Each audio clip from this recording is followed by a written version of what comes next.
booty, rocking everywhere. Do you like my new overalls, Tessa? Very cute. I got them off TikTok. What kind of fabric are they? They're like the fleece fuzzy. Oh, Like teddy bear. Yeah, like teddy bear. that's nice. They're really comfortable. Oh, sorry. Yeah, you do give booty. Oh. You can't see it right now, but it's being recorded. Oh. High definition booty. Oh, gosh. Sorry, y'all. Welcome back to the Velvet Gavel. Yeah. This is part deuce, part 2. Do you guys ever watch something that isn't supposed to be in charge suddenly start bossing everyone around? You know, that coworker that thinks like they're the boss? Oh, yeah. And you're like, hell no, bitch. I've encountered a few of those. Yeah. Like the guy at work who's not a manager but somehow runs things. Yeah. Because he prints labels faster than anyone else. He's so fast. I'm super fast. That's religion in America. Last episode, we asked whether religion itself is real, spiritually, psychologically, historically. Tonight, or today, we're tackling something far more chaotic. What happens when religion tries to run everything else? Because just like when one person tries to run everything else, it doesn't go well. It doesn't. Yeah. No. So welcome back to the Velvet Gavel. I am Joe, your host, and next to me is Clinton. And of course, we have Miss Tessa with us again today. Say hi, Tessa. Hi. Hi. We love having you with us. Yeah. We get excited when we know you're going to come with us on this journey. I did share my my notes with her of future episodes that are coming up so that she can decide whether she wishes to participate in certain ones or not. Just on there circling. Okay. I forgot you sent that. I'll have to look at it. I've added one. Oh, yeah. I've added one. Oh, cool.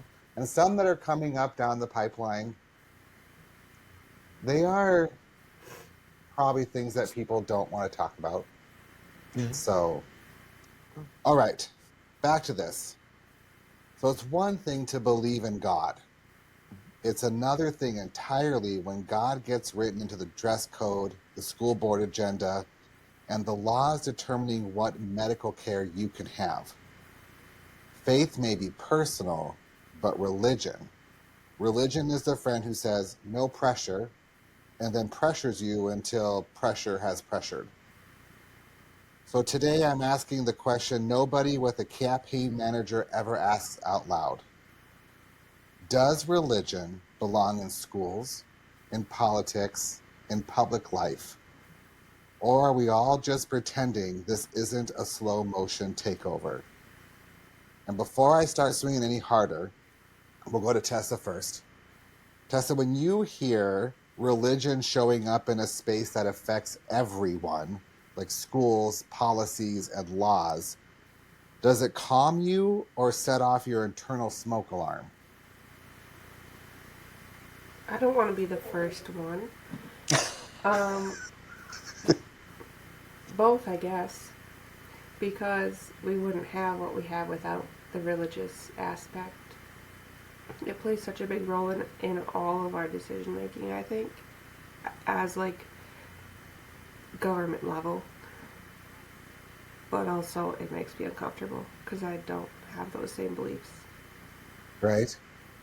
What about you, Clinton? Does it make you nervous when you think about decisions are being made based on political religion beliefs? Or even like your child's teacher, right? Your child's teacher and what their beliefs are, and trusting that they're teaching your child not their beliefs, but just education. Yeah, but there's a fine line, I think, that we shouldn't cross at all. Because your beliefs can kind of misconstrued things at times into what you might think is right and what is wrong. Really, I think it doesn't really belong in schools and politics. It's more of a lot less of line of like there should be like how they have rules, things like that, like just to be a kind person, things like that, and how you do things. More and less of how you follow, who you believe in is the way to go, and it's just it shouldn't. It causes more chaos at times than it does relief, but having it, like good moral sets, versus a religion part. Well, some things that we're going to get into are, if decisions are being based on this religion, this Christianity, then should it be okay for other people to make decision based on Quran, based on Muslim beliefs, based on all these other things? And on the other side, which is like non-religious, is just your moral compass and what you believe in. So you talk about, not saying gay in school, not talking about reproductive rights, not talking about gay, lesbian, trans, and all of that. So who decides what gets to be discussed and what doesn't? Right? So if I tell you as a teacher, you cannot talk about religion. No prayer in school. We're not taking breaks. But then at the same time, they're also telling you, don't act gay. Don't be the gay teacher. And don't talk about gay. Watch the books that are being used, So who is that morality compass? Sadly, it's not us. So if you really want to know who's running the country, start with the schools. Kids are the test subjects of every adult insecurity, right? It's affecting the kids. It's hurting the kids. And a lot of politicians use that, to me, as fear-mongering, right? To fear you as a voter, to scare you as a voter and say, see, this is happening to children. This is why this can't happen. And religion has been trying to sneak into classrooms the same way kids sneak gum into math class. Messy, obvious, but somehow still happening. So let's get the timeline straight, right?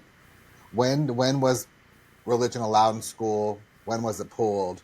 And now recently, Trump has allowed, prayer back into the schools, or at least he proposed it. I don't know where it's at with everything, but I know it was one of his conversations.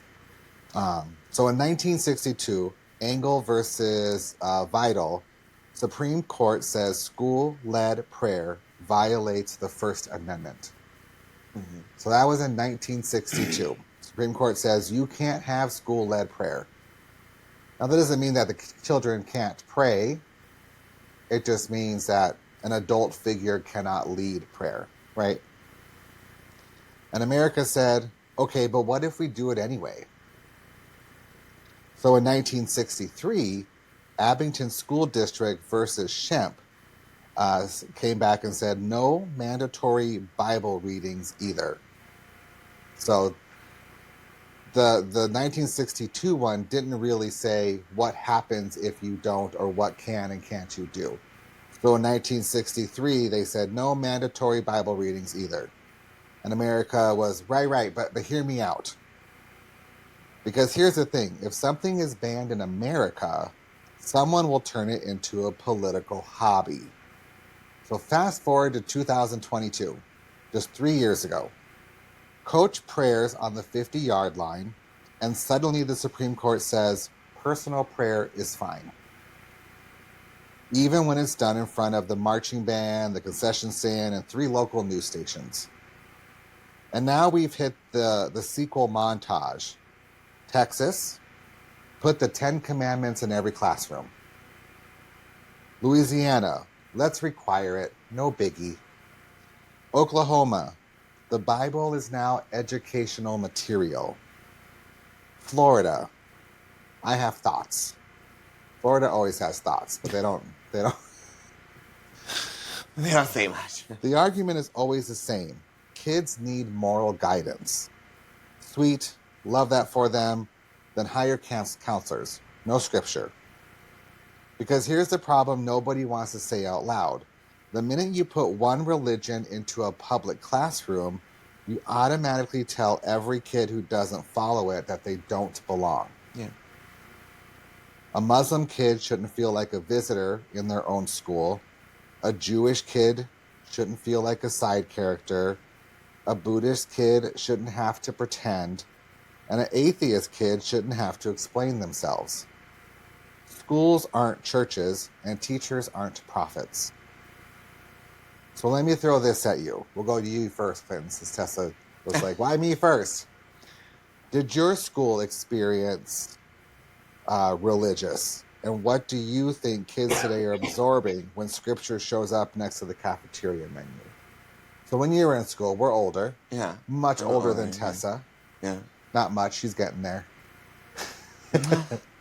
But do you remember prayer in school or any religious? Because you didn't go to a religious school. You didn't go to a Catholic school. You went to public school, right? No, yeah, I was public school. I don't recall offhand, but some of the things that would happen would be more, how should I say, like, observed as kind of a religious aspect, you know, or whatever. But I was kind of an outcast in school, so I mean, not really an outcast, but I mean, I was very shy and introverted, so it's like picked on, and a lot of things happened through school, so it's like I didn't really pay attention to that. It was happening at my house, like, you know, so it was like I was always around the religion aspect. So you're an outcast kid or a naughty kid?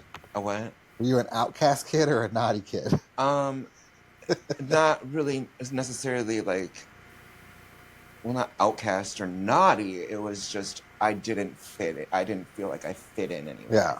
There was a lot of different things that I, you know, was feeling and seeing and hearing and all that stuff. So I didn't really, I don't know. I guess I focused on more of protection myself and stuff like that throughout that time. So it's like I really didn't pay attention to outsources as a lot. I didn't observe that as much. Or if I did, I just don't remember, you know. So. But I see it a lot now. I think there's a time and place for it. Really. You can take your aspects. It's like you're learning tools for, like, you know, throughout life, you know. So you're learning something, and you're learning about your religion. You're learning tools and aspects to become what you believe is a moral aspect or anything like that. And then you go in public and you use that, but you don't use that. Yeah. You know what I mean? So there's time and place. It shouldn't be like, I don't believe, no, it shouldn't be in schools. It shouldn't be in politics. There's a time and place for those beliefs. And that's not like in a public eye of where everyone needs to be, like, you know, kind of like a follow, you know what I mean? Yeah. I don't know what I'm trying to say. It's so hard to explain something. So Tessa, I know that your school experience was a bit different because you didn't really attend public school. But some of your school life was online school, right? You did an online school program. So did you ever experience any kind of religious aspects of being in school? Well, yeah, I was homeschooled until like 3rd grade or 4th grade, and then I went to online school until high school. But the schooling didn't have religion at all that I can remember. But the homeschool community has a lot, and I think it's a reputation that I've kind of had a negative view with because I wasn't super religious. But a lot of homeschool families choose homeschool so they can have more control over the religious piece with their kids, and so they are like extreme religious.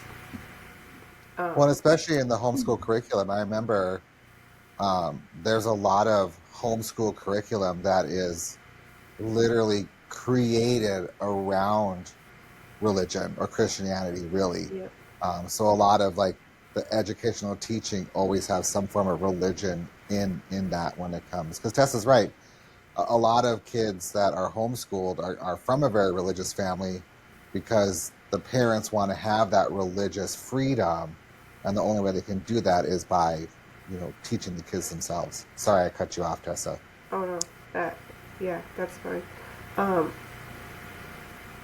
yeah, a lot of people when they think of homeschool, they every time they point out if I go, yeah, I was homeschooled, they go, oh yeah, we had this kid who was homeschooled in our area, and he was really weird.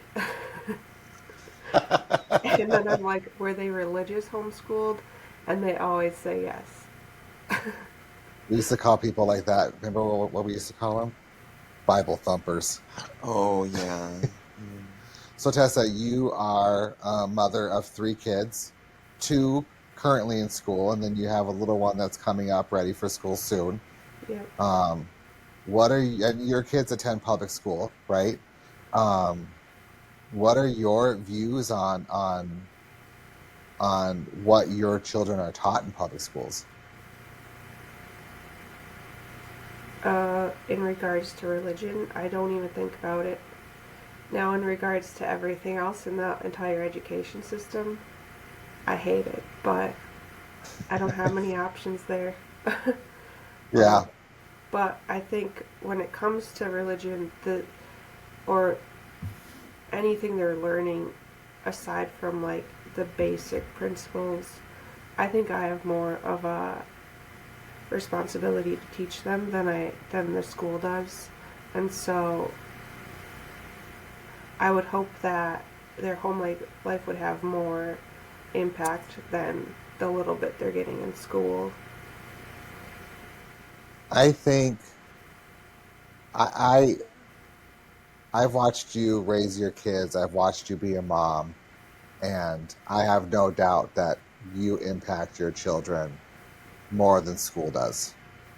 And you have your tribe, right? You have your tribe of people and all that. And um, my God, we were just up there for a wedding, and all the little kids. It was like we hadn't seen them since July. It's like it was like just a back to how it was, you know, like we saw them yesterday, kind of thing. It was great.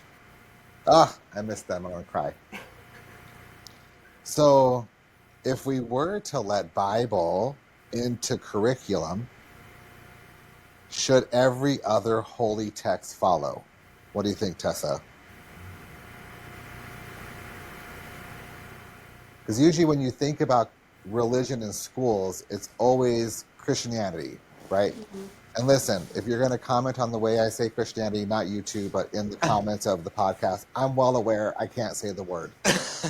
It took me a good 5 years before I could even say the word tour. A tour. I used People to. said that to you? People In the say comments? lots of things in comments. Yes. But do you think if we allow, right? So we have freedom of freedom of speech, freedom of expression.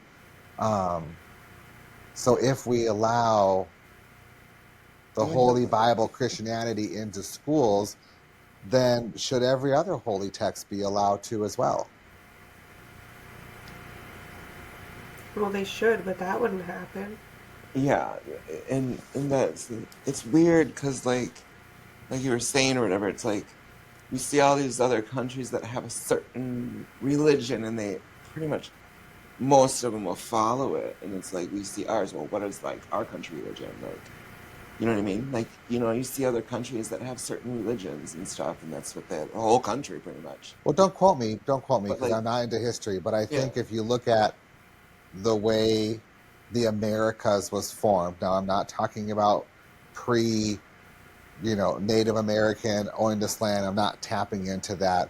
I'm just thinking about the British coming over and those people that were coming over, and that's founded on Christianity, right? Because that's where the Pope is. That's where all of this starts. So I think if you look at the history of America, you would say, yes, it's based on Christianity, but then we're also a melting pot of race, people, gender, color, sexuality, religious beliefs, and religious beliefs follows that because you have such a melting pot of people.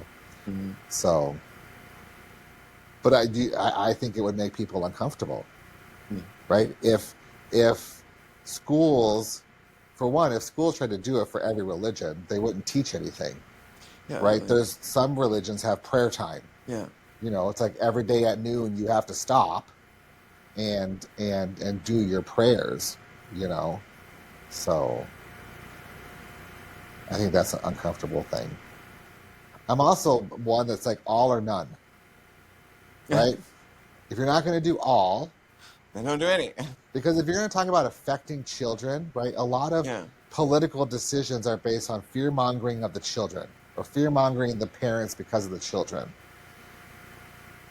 When you don't include all, are you not now the reason for the children feeling not included, feeling hurt, feeling scared, feeling threatened by these other religions because only this religion is being put into the schools?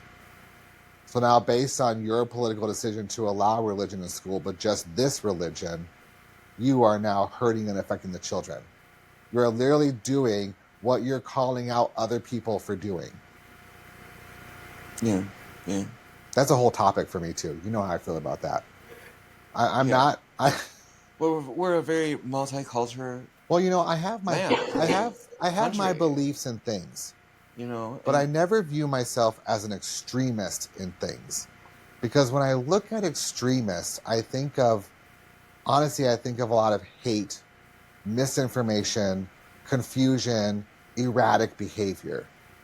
Because if I come to you and I say, these are my beliefs, and then you don't agree with me and I start flipping out on you because you don't believe in what I believe in, I just became a hypocrite. Yeah.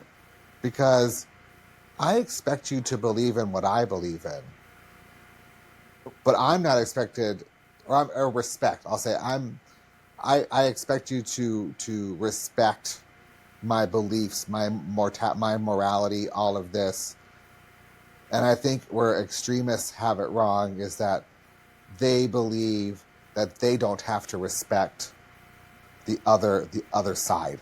Yeah. I don't have to respect your beliefs. Well, but I expect you to respect mine. That's ego. That's completely. That has nothing to do with religion. That is your. I know. Own I'm on a issue. sidetrack because sometimes words bring thoughts into my brain. Yeah. And so we digress. I think that goes back to last week, though, too.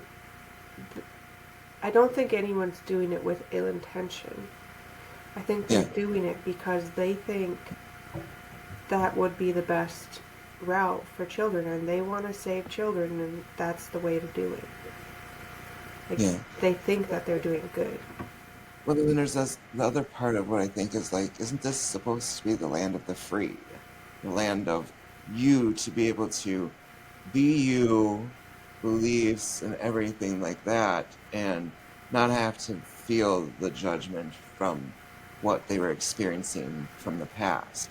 Right. And the segregation, all the other stuff. And it was supposed to be more open and freely, like to be able to express your own self, your own beliefs, your own religion, things like that, to live how you like to live how you would want to live, just to live your life. Yeah, as long as you're not breaking laws, doing people. anything like that. So it's like, and now it's pulled in where so to me it's like, okay, so we're supposed to be like that. Like everyone's supposed to be like, okay, they can be who they want to be, and you might not like that or anything like that, and then that's your self to, where you got to come back into self and just know that okay, well, I might not like it, so I just don't, I won't be around it, I won't put myself in that or anything like that. And I will just say, respectfully, we can agree to disagree, but as a human being, I'm a human being, I'm not gonna shun you and turn you out, you know what I mean, or anything like that because of whatever. Unless it's like of the highest standard morals, where like you think it's okay to do something to people or anything like that just because. You know Yeah. what I mean? Then it becomes because that. That just means it's more in the moral standing. So my view on this is when we're talking about putting religion into school and the politicians wanting religion in school, then the goal isn't really religion in school. The goal is one religion in Yeah, school. yeah, and it's more of, to me, that makes it more of a easier way to manipulate and use it as a weaponize it, in a way where Well, and that brings up a question, Tessa, as a parent. If your children were being taught religion in school, how do you think you would handle your kids coming home with all this stuff that they have learned in school, which doesn't necessarily, you talk about that you hope that you have more impact at home. So, how would you handle having these conversations with your kids that are learning about God and the Old Testament and the New Testament that doesn't really um, mesh with what your home is like altogether? Well, I wouldn't want them in school, but I don't always have a say in that by myself. Hmm. Um, but I know one of them has come home asking about God multiple times, and we just tell them like, yeah, a lot of people believe that, and it's good to learn about, you know, different religions, but you can also look at it from like a history point of view. But we don't like encourage it Right. necessarily. We don't discourage it, but we don't encourage it. Right. You're not shaming them for asking the question or Yeah. for having those thoughts. So let's switch from schools and let's talk about politics. I was scrolling I was scrolling TikTok last night, and Roseanne Barr came on my feed. I don't follow her. Um, I watch who I follow because then my FYP starts to starts to fill with things. And the history that I think personally that I have with Roseanne, it's not personal. I don't personally know Roseanne Barr, but I do view that she comes off a little, woo-hoo, because people don't know what she's saying. But if you take the time, there's things that she says where it's like, oh, that makes sense, right? I might have that same thought. But she made a comment on one of her TikToks last night that kind of made me cringe. And we were laying in bed. I don't know even know if you caught it, but she made a comment about that she was very happy that the current political climate is Christianity based and has that belief, and that she's happy that the country is being ran with Christianity at its side. That that she said it in two words. I'm just kind of explaining it. Um, but she did mention that she was happy about that, and I'm just like, I'm not happy about that. So let's talk politics. The arena where religion and ambition get drunk together and make terrible decisions. American founders wanted freedom of religion, not government by religion. I think that's what Roseanne was talking about, is that right now it seems as government by religion, right? But somewhere along the line, someone got those wires crossed. Maybe it was the Cold War, maybe it was the televangelist, maybe it was when someone decided in God we trust would look cute on money. And as if the Almighty was dying to be on our currency like some spiritual influencer. And then, under God, got slipped into the Pledge of Allegiance in 1954, not by divine revelation, but by Congress. Mm-hmm. Because nothing said God loves America like a political marketing ploy during an anti-communist panic attack. So fast forward, and religion isn't just in politics, it's running a whole side hustle. There are faith-based lobbying groups spending millions every year to make sure their version of morality becomes a law. Things like Focus on the Family. I'm sure you guys have heard of the group Focus on the Family. Mm-hmm. They're pretty big about abortion and LGBT stuff. There's the Family Research Council, Alliance Defending Freedom, and the Heritage Foundation. Mm-hmm. These groups have more influence than half the senators in Washington. If religion itself ran for office, it would win 38 states without campaigning. Now let's talk about the big one, abortion. Roe versus Wade in 1973 gave women the right to choose. Some people celebrated, others began a 50-year training montage. Religious groups poured money, time, and theology into one goal, overturn Roe. And in 2022 with Dobbs, they succeeded. That wasn't legal reasoning. That was religious activism dressed in judicial robes. And these new state laws, they're not subtle. They quote scripture more openly than actual sermons. Some even reference God's plan in legislative hearings like it's bulletproof evidence. Same-sex marriage, made it legal, but religious groups immediately pivoted to religious freedom exemptions. Funny how freedom always seems to mean freedom to discriminate. So, since Tessa left the screen, Clinton, do you believe politicians actually mean it when they cite God in their speeches? Or is it just the easiest applause line on the menu? I think it's a weaponization. It's literally they're deceiving when they use it. They don't have good morals to me. Like, you're using something that you believe in to manipulate someone else and do other things. An entire country. Yeah, of people. I'm sorry, that's deceit. That's manipulation. That's not good. That's evil. You're trying to get an agenda, your own agenda, like your own intention. It's rude. It's not cool. It's not okay. That's not good moral. That's not good moral. Tessa, do you... I believe that they're using, and I don't believe that they're really that religion then, because if they were about that religion, then they wouldn't be doing that. Well, there are parts of Bible that talk about, like, there's these that have been added over the do. years. Yeah, I'm sure. Yeah, I'm sure. So, Tessa, do you think that there is a space for religion in politics? And when I say religion, I hope people understand I'm talking about Christianity, because there's not a whole lot of other religions making decisions, on this stuff.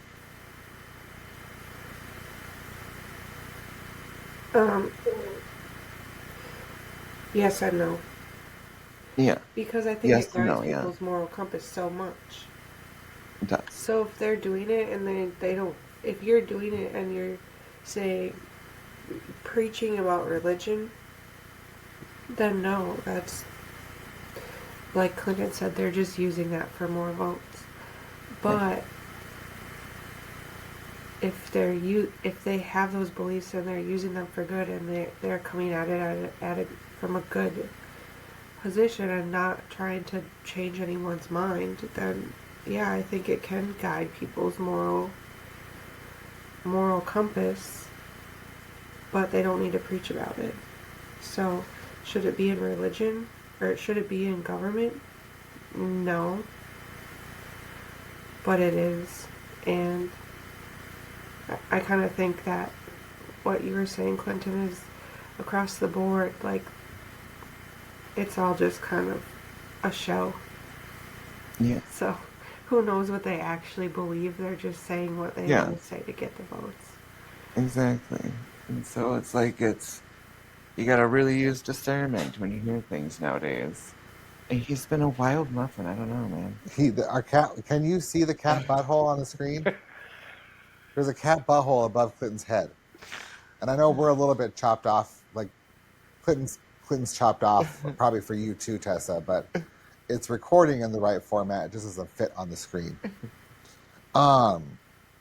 So I guess like one of the questions I had, and now that I think about what you and Clinton and Tessa have said, should it be legal for someone to write a law based on their religious beliefs alone? But if you think about religion being faith, being your moral compass, whether you use it for good or evil, I'm not talking about that at all, but wouldn't it just be, even if we were politicians, that if we were to try to form a law, get it passed, would it not fundamentally just funnel down to my beliefs and my religion? I mean, That's the hard part, right? Because it's like, but it should be funneled down to, is it right? You know what I mean? Like, or is it wrong? Like, but it's never going to be right or wrong for a majority of people. about what? I mean, just take abortion, right? Some people believe abortion. I mean, not believe it is illegal. I mean, I'm not really. It's state based, right? Yeah, So it's states now get me, state-based. and that's a whole other topic. But when you ask them, what are their answers? It's basic. They base it more on religion. Their religion shuns it. Their religion says this and that. So their beliefs are more in their apt of religion than, okay, is it okay for another human being to not want something that someone else might want or whatever, to have that feeling of, I don't want it. I don't, you know what I mean? And then there's an option. We give you options then. So that's more of the compass of whether or not they think it's right or wrong. So if they don't think it's right or they think it's wrong, they have a choice. So they're given a choice. That's a choice versus, okay, well, my religion says that if you do it, that you're going to hell and it's just an abomination or whatever the case may be. Yeah. Whatever the religion thinks about the topic. It's not your decision, it's not your choice. You are not them to make that decision for them of what they believe is right or wrong. That's why people are given the choice to do what direction you want to go with it. That's the stage right there. Not religion beliefs or anything like that. Is, okay, what do you believe is right and wrong? Do you believe it's wrong to have an abortion? Or do you think it's right to have an abortion? Why do you think it's wrong to have an abortion if you think it's wrong? You know what I mean? There's aspects of it that fall into, well, it's another life. You brought another life in. That could be, a person, you know what I mean? Another person, But then there's all those aspects of that person of, like, responsibilities, things like that. Or you can do adoption, things like that as well. But, have responsibilities of having a child. They're great. You know what I mean? And you don't, it's the line of, now, Tessa, like you guys and you and people that have children, you're teaching them, okay, whether or not you think you are by having them in your environment. They learn, so they're becoming a person, they're on their own. And that's when they're learning right from wrong. They're learning what they should do, what they shouldn't do, things like that, And it's more of the lines of, it's whether or not you want to be a respectful person or not. It has nothing to do with a belief and stuff like that. It's not your, I don't know what I'm trying to say, but I can't say. I'm over-explaining. Basically, it's not their decision to think or say what another person thinks or says, whether it's right or wrong for them. But to devil advocate that, right? Yeah. So then these people that we have in Congress and Senate, which don't even, maybe that should be an episode. I actually don't believe we should have a federal government. I just think that we should have state government, because then we, the people, have more of a say. And, you know, we're talking about these people that are in the federal government are like lifers. They're in there for life and we can't get them out. And, you know, and they're making federal decisions for us, but that's a whole different topic. But I think where I try to put my mind to is, if I were in there trying to pass laws, my laws would be my bias, right? My belief system, my anti-religion thinking, right? So should we be so upset that they make decisions based on their beliefs and religion, when if I were in there, I would go and try to pass laws based on my beliefs and my anti-religional, like I'm regional, my anti-religion beliefs, Yeah. right? I think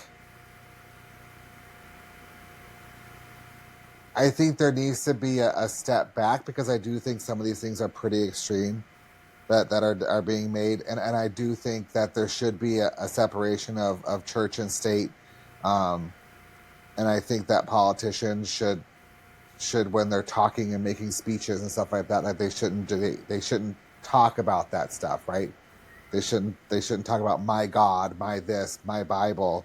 It should just be like, I want this law to pass because this is my belief, you know, or this is the belief of the people of my community that I represent, and not base it on religion.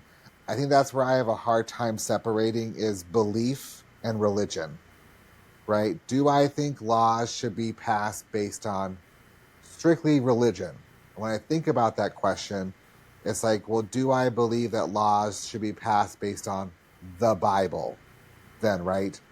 Because when we're talking about religion, we're talking about Christianity. We're talking about Christians. We're talking about the Holy Bible, James version 1352, whatever version we're on now. But so no, I don't think that. But I do think that people try to pass laws based on their beliefs and their moral compass. And for them, it would be their religion.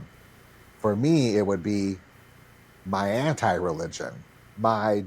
You're trying to pass laws that are unnecessary, that you're trying to base on Bible teachings, right?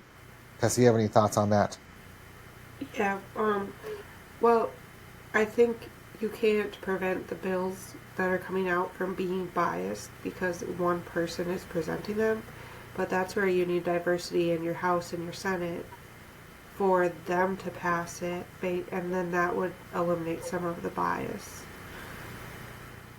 Yeah, that's the thing, you know, is when you have too much of one thing, that's where things go wrong. When you don't have a good mix of people making decision, that's where things go wrong. Well, We that's have what a I'm lot of coming back. politicians right now preaching Yeah.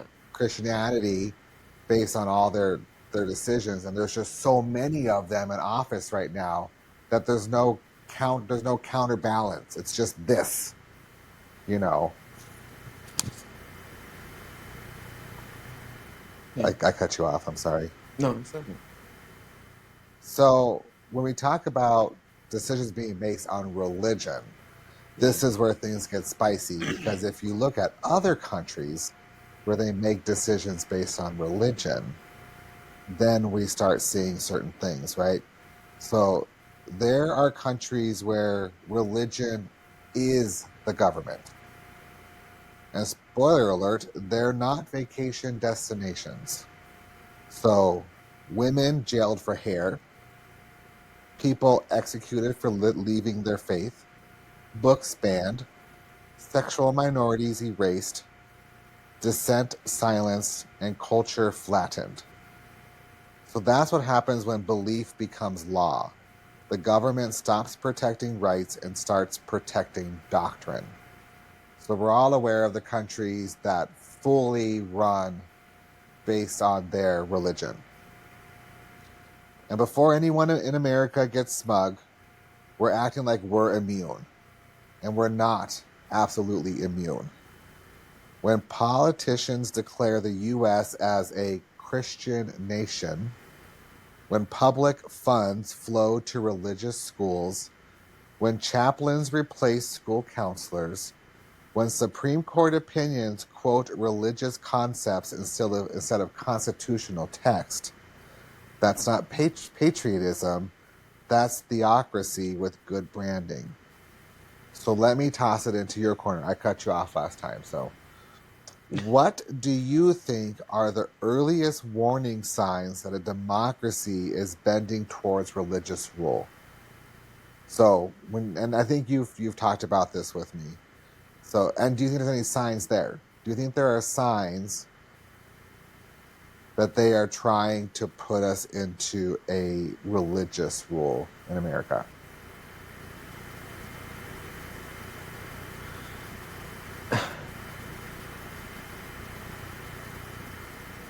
Well, there's lots of signs.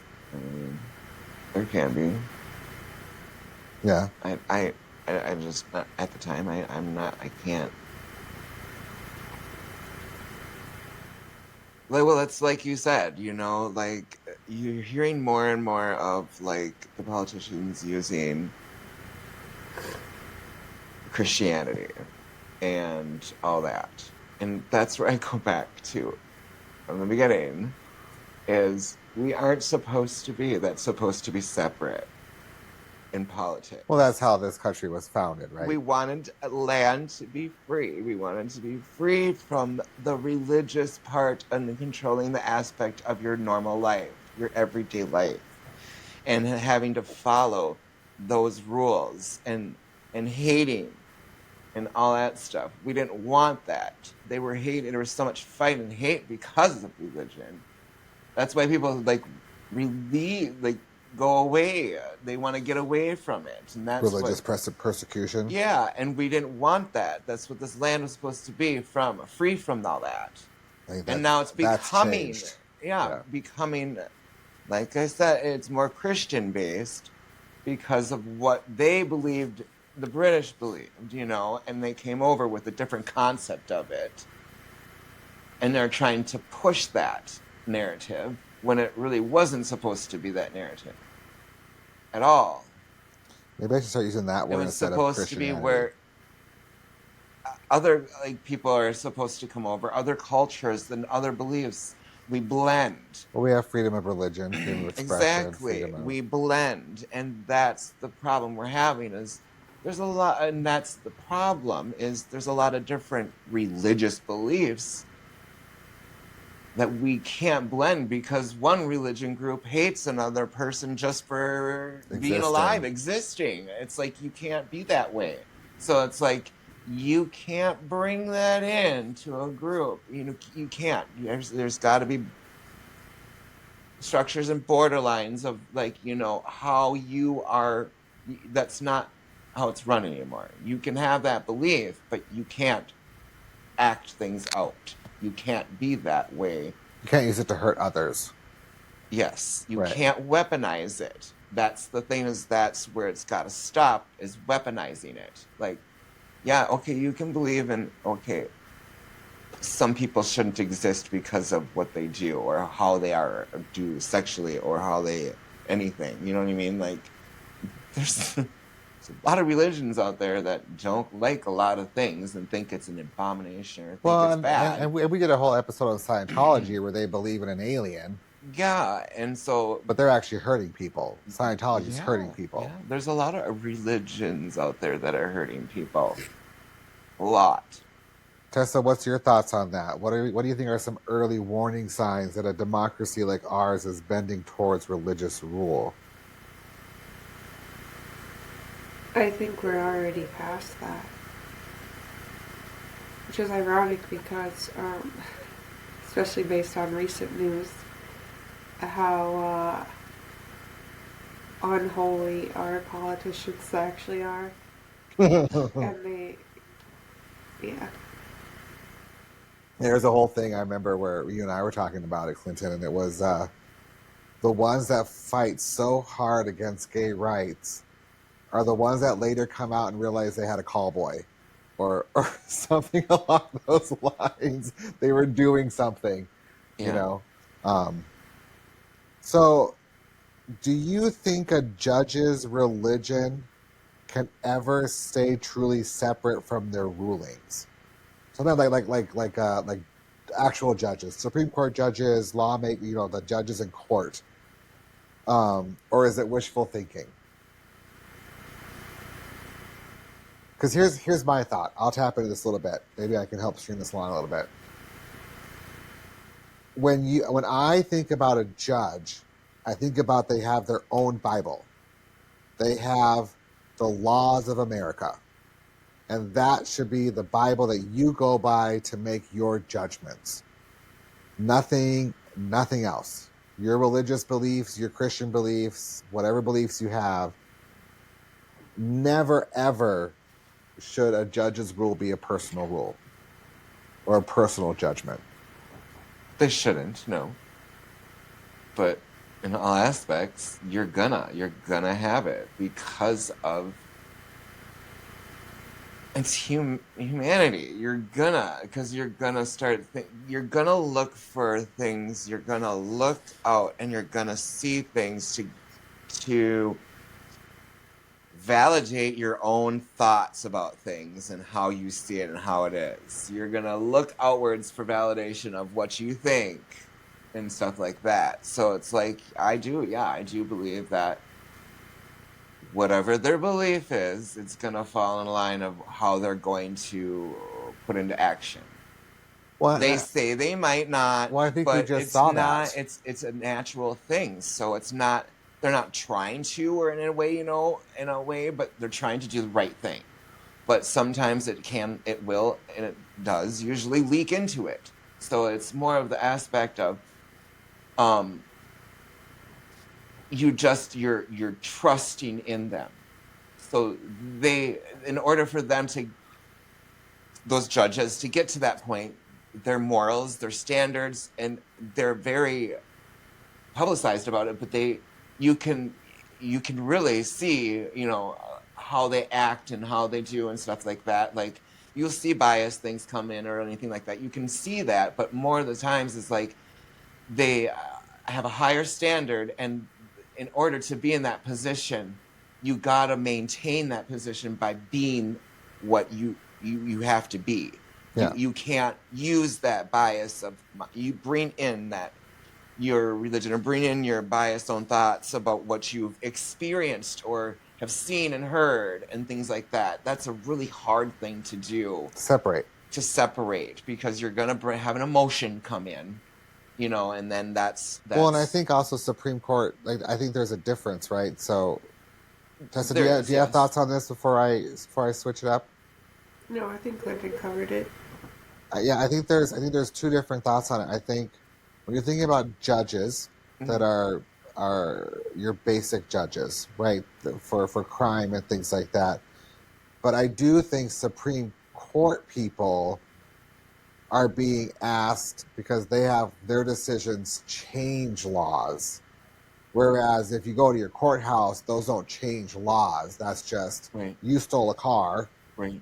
The law says because you stole a car, you get this. But I do think Supreme Courts do have to. I mean, we just saw it with Obergefell, right?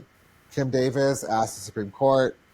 A lot of fear-mongering that. Don't get me started on that, because I knew they weren't going to see it, but then people were fear-mongering about, we're going to lose the right to be married. And I just well, that's not what it said. Oh, yeah. It was just petitioned. Let's take a breath, people. Yeah. And it was no judges agreed with Kim Davis. Yeah, no. But for me, that almost has to be a personal belief a little bit. There has to be a little bit of personal belief for you to rule a certain way when you're being asked something that's not 100% a law, right? You're being asked to change the law. Yeah. So you have to have a little bit of personal belief in that. Okay.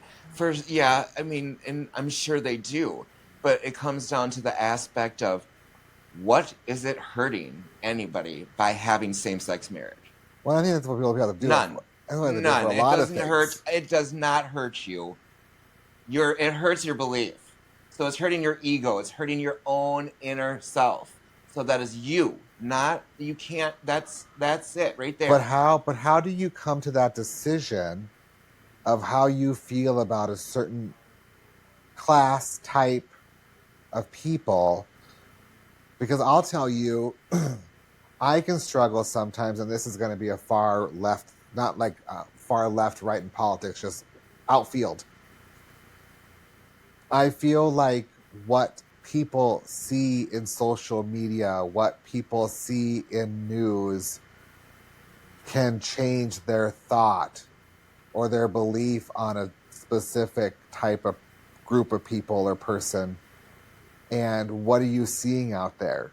You're seeing the extremists that I talked about earlier, because just your average parent, your average gay couple, your average person that had an abortion, we're all just living our lives and not bothering anybody. But who has the loudest voices? And that's what's seen. Honestly, when I think about the LGBTQ community, the loudest voices are actually hurting our community, because I'm like, well, no wonder why they think that about us. Look at this fucking video. Yeah. You know? Yeah. But So then again, it comes down to is like, why are you trying to take something away? Okay. well, and Why do you want to take? Okay, that law basically is giving us the right to have the same rights as if a man or a woman to be married to, where it's like if your spouse dies, your equal love dies, you get the same rights in the courts and everything else as they would. What is that harming you in any way? it's not. And Exactly. I think the So why are Supreme you Court going saw at it? that. You are taking a personal vindictive. You're being personal. You're not thinking of the general above. And that's where it's like those judges have to come in and they look at the general. They can't take the religious aspects out of it and beliefs and stuff like that out of it. They have to go, what's the problem? Is it a problem? Like, really? What are they getting extra special? What are they? It's not. And there's no problem with having same-sex marriage versus heterosexual marriage, opposite sex marriage. It's just, the general is, they just wanted the same equal rights as to, if things were to, happen to your spouse, your loved one, someone you loved. Yeah. So that's basically, they're attacking that. It's like really, and you're a good high moral person. You think that, whatever, I don't know, the belief or whatever, but you think that it's okay to take someone's legal right to where if something were to happen to their spouse or their loved one, that they shouldn't have the right to be able to do and step in and be that person for them, like your beloved one can for you. Like that's so mind blowing. Like that is, you are so glued on that. Really? That's life for you? But now like, the question goes back to, because your belief that we shouldn't have that? I was just saying that the people see the extremists, right? Yeah. So then you have to go back to, well, on average, the American people, Yeah. do they actually have a problem with gay marriage? Most people don't. No. But what are we seeing? We're now seeing the extremists. Yeah. Well, that's what they're trying to Yeah. use, is they're weaponizing that to use for their own political gain, for their own whatever agenda it is. And honestly, Kim Davis needs to lose her bumpet. The little bump she's got in her head. She has the right to be what she has the right, and the religion. We should outlaw bumpets. Their religion does say that that's her belief, but that you can't use that in public. Right. Sorry, it's just not a thing. So let's talk about the fallout, not theoretical, but like real. Yeah. So when religion dictates law, I can't talk today. When religion dictates law, here's who gets steamrolled. Women denied healthcare. Yeah. LGBTQ plus people denied dignity. Yeah. Teachers denied academic freedom. Doctors denied medical options. Kids denied inclusive education. Minorities face denied representation. We talked about that. Just being a Christian-based country. Patients denied contraception, IVF, gender care. Families denied autonomy. Voters denied secular policy. And communities denied equal protection under the law. Religion works beautifully when it stays in hearts. It becomes catastrophic when it tries to run the traffic lights, the direction of things, right? Yeah. And yet the people demanding biblical law would scream oppression if another religion, any other religion, had equal power. So the Christians would be like, oh, this country can't run on the Quran. We're a Christian-based country, Yeah. you know? And they would be like, oppression, we're being oppressed. The Christians are being oppressed by these people. And actually, I've seen some of that. I've seen some of that on TikTok, which I try to keep an open mind to things, be like, well, that's that person's view on it, and not be like, oh my God, the Christians feel oppressed. They shouldn't feel oppressed. They run a lot of things, but so if the Quran replaced the Bible tomorrow in schools, those same lawmakers would barricade the Capitol with their own bodies. So the problem isn't faith. It's selective faith. Mm-hmm. So, do Americans actually want freedom of religion or freedom for their religion? Tessa, you go ahead. Did that question make sense? Yes, but I don't think you can put the general public into the same pool as the extremists or the politicians, because they have very different goals with that. Yeah. So I think the general people want freedom of religion. Everyone else wants control. Yeah. You have the same thoughts, Clinton? Yeah. I want the freedom of no religion. No one has religion anymore. It's gone. We're all Wiccan. It's just, you know what I mean? Like, you can't live amongst each other and have those and use them in public. You can't use your beliefs of your religion in public if you're trying to mingle all together. It won't happen. There's going to be problems. Well, and I think, if we talk about, I'm always going to go back to the gay thing, right? Because that's where I believe I am. And not about religion, but when you were just talking about not in public, we were just talking about the extremists that make the LGBTQ community look bad. I think one of those things that also makes the LGBTQ plus LMNOP, RESPECT community look bad is our pride events. Because you talked about not taking things and putting it into the public eye, putting it in their face. Mm-hmm.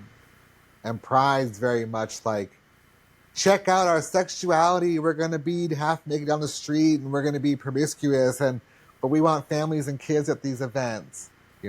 Sorry, that was a way outfield. But when you talked about, keeping things private or where it's supposed to be, right? And just, God damn it, just, you learned it in kindergarten.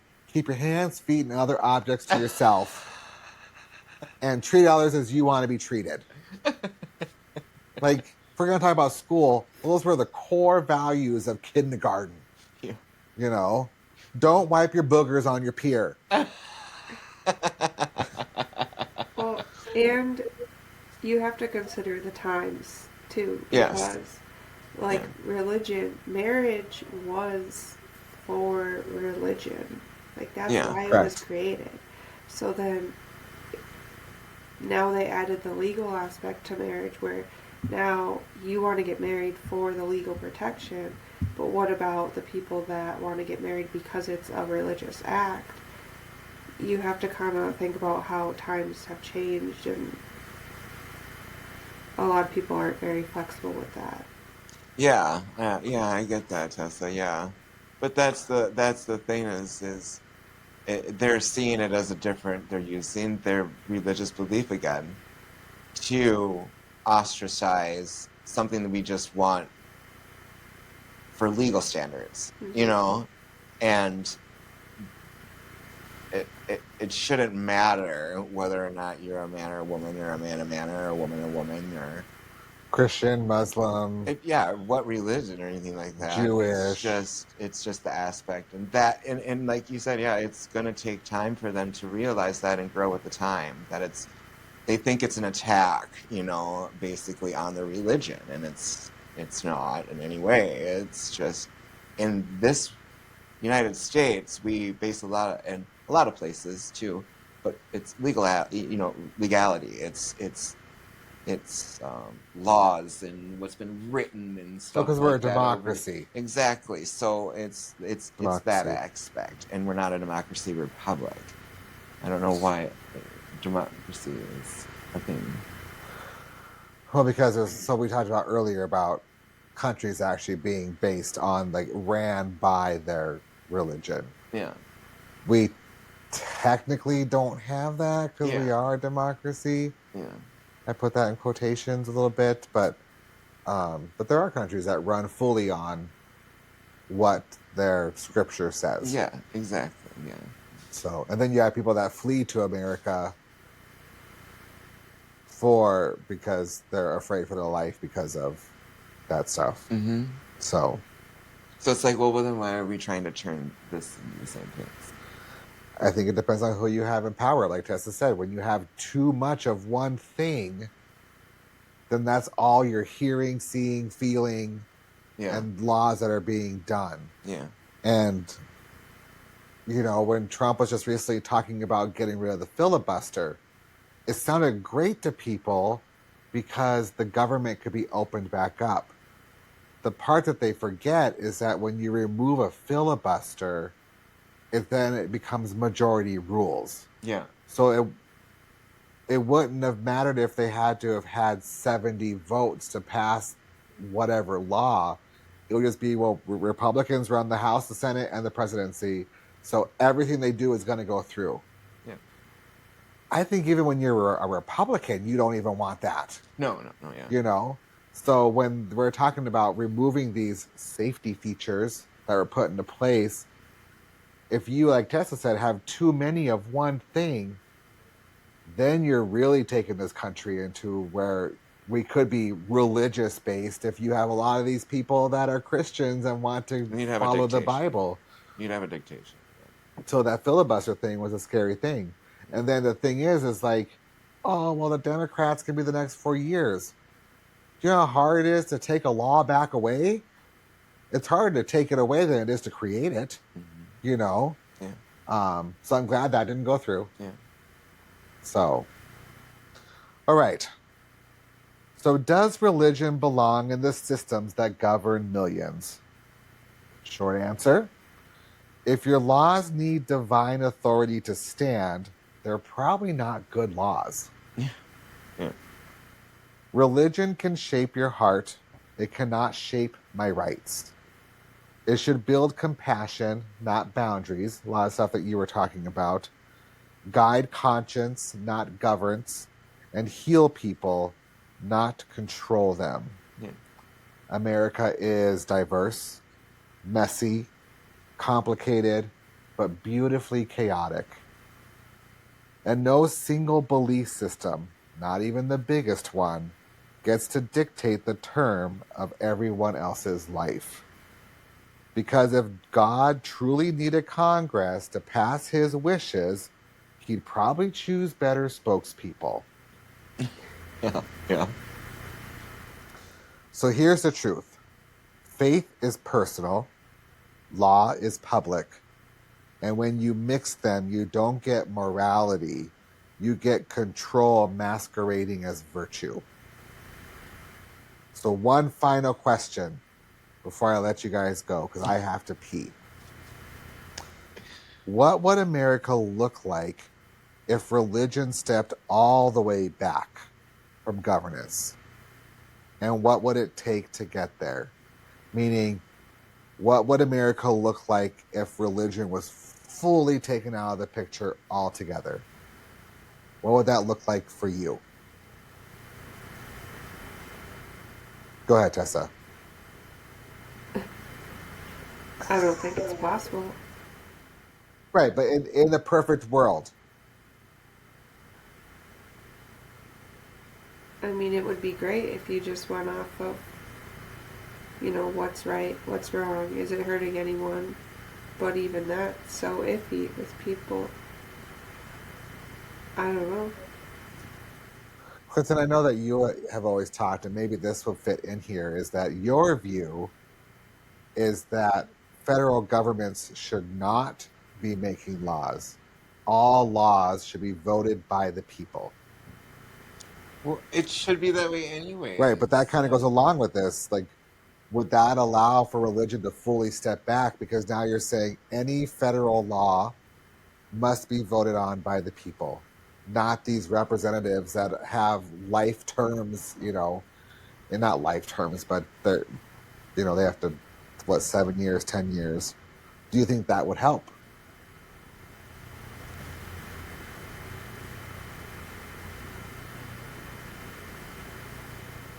If a religion was all taken out? Yeah.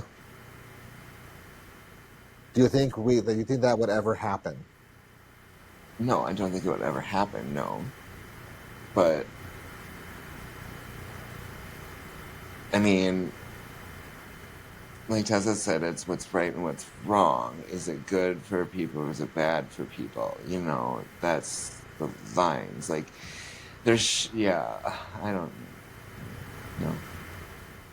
My view is if you let the American people make all the law decisions. See, that's another thing too, is like, because if you make the people just vote for it and stuff like that, once again, the majority would rule again. So if you got more of one religion, they're going to vote a certain way than versus others. So then again, that's not really a good aspect either, is of that, because it could go not the right way, it could be damaging to people again.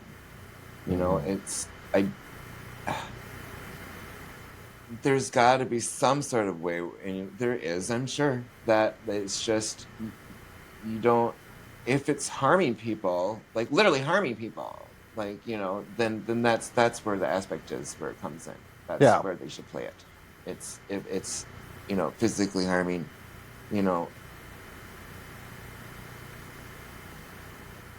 stuff like that, psychologically or whatever, I don't know, because psychologically can even be, it's determining how you perceive things in a way too. So, but if it's not physically hurting a person, I think that's, they should, it's hard to say what I'm trying to say.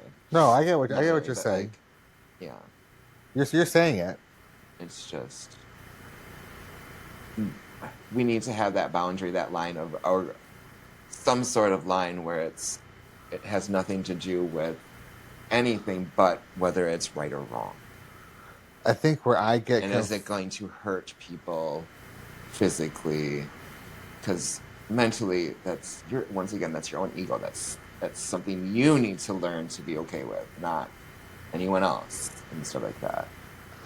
I think where I get confused really is this, like you said, this country was formed, the Declaration, the almost the 10 Commandments, totally different thing, was built on their need to be a separation. So how is it being gotten away with right now? Yeah. It should be, you watch The View, and it's funny because The View is known for saying stupid shit, incorrect stuff, right? And now because they've gotten in trouble so much, these hosts are literally being handed pieces of paper that says, you must now say this because 2 minutes ago you said this incorrect information. If there truly is a separation based on the forming of our country, then you should get a ruler smacked across your ass or across your hand, because you even mentioned... Don't do that again. you even mentioned God, right? If you're in politics, then you should not be allowed, because you scare people. Think about that... fear-mongering, that politician from Minneapolis the now new mayor of New York, who are talking a little bit about their religion and how people are just so scared about it because it's not Christian, right? It's all the talk right now. And if we just kept that out altogether, then we don't have to worry about this. Exactly. Now, are they secretly going to put their stuff in, and base it on their... That's fine. I know you're going to do that because religion creates your faith, your bias, your morality. That's your compass, right? Yeah. But don't tell me you're making decisions because of that, because now you've pissed me off. Well, it's just like, the group that's going around and they're targeting businesses, saying you can't sell cigarettes, you can't sell alcohol, you can't sell pork, things like that. I'm sorry, no, not in public. You can't. If you want that, then why don't you buy a big old piece of land? And, you know what I mean? Like, if you want to be that's once again, that's bringing religious beliefs into everyday public life, and that can't be. You can't do that. Like, you just can't. You can't take away from something from everyone else just because your beliefs and your religion beliefs. You say you can't have it. Yeah. So, any final thoughts from either of you? I don't think so. I have two things to say. One, I know my mom listens. Mom, proud of you. Saw pictures of you protesting the data center yesterday in Minnesota. Oh, you. You look really good in red. I don't think I've ever seen you wear red. Didn't she look good in red? And my mom, who, gets nervous about doing things alone. I don't know if you ever showed up, Tessa. I saw that she had asked where she was, but she just went. Yeah. She did her sign, wore her clothes, and she went and did her protest on the corner, and that was awesome. That was fun. The last thing I had to mention is Border Patrol is currently here in Charlotte. They are. Yes, they are. We're getting some news about that, seeing some images about that. We are not far from Charlotte by any means, and we are seeing them in our surrounding areas, which is where we are as well, in the surrounding area. I am an American citizen. Born in Washington State, just in case you're wondering. And I have my passport, so don't come knocking on my door. But it's a little scary around here. You and I are both a little bit nervous about leaving the house. Not worried about getting deported or getting it's just where they take you or ask you questions.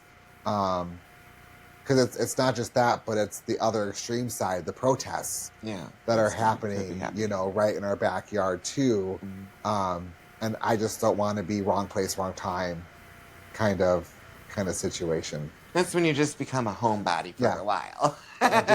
Grocery store is like 5 minutes, and that's as far as I'm going. Right. And avoiding the food trucks. Yeah. I see that they're stopping. So, Tessa, you probably don't know this, but in our area, there are food trucks everywhere. Like every gas station's got a privately owned food truck. Because you can get good food everywhere. Yeah. And a lot of them are Mexican food trucks, right? So Mexican food. And they're just kind of like just stopping and like asking people. So, it'd be scary for people.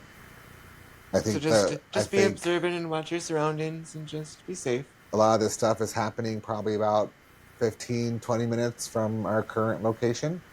So they can just kind of stay over there. We'll stay over here. And, I won't share my personal views on it. I do think that if you want to be part of something, then you should legally be part of something to show that you want to do it. Support. But I also understand that there is also a need to escape. So I feel for everybody on both sides on this. So this has been the Velvet Gavel Podcast. You can find us on all social media platforms at the Velvet Gavel Podcast. Leave in the comments, especially if you're a Christian and want to give your little insight, Karen. You're welcome to give your insight as well. Or if you're a Christian and believe like that it should not be part of decision making, it should not be part of school. We'd love to hear that as well. Whatever your side is. if you have any ideas or want to be vetted for being on the show, extremely vetted, because I'm not looking for extremists to join us and make me go crazy, but you can email us at the Velvet Gavel podcast at gmail.com. You can, of course, watch us here on YouTube or listen to us wherever you listen to your podcast currently. Yeah. So, question everything, believe carefully, and never mistake volume for truth. That's the real power. Yeah. So, everyone say bye. Bye. Oh, God.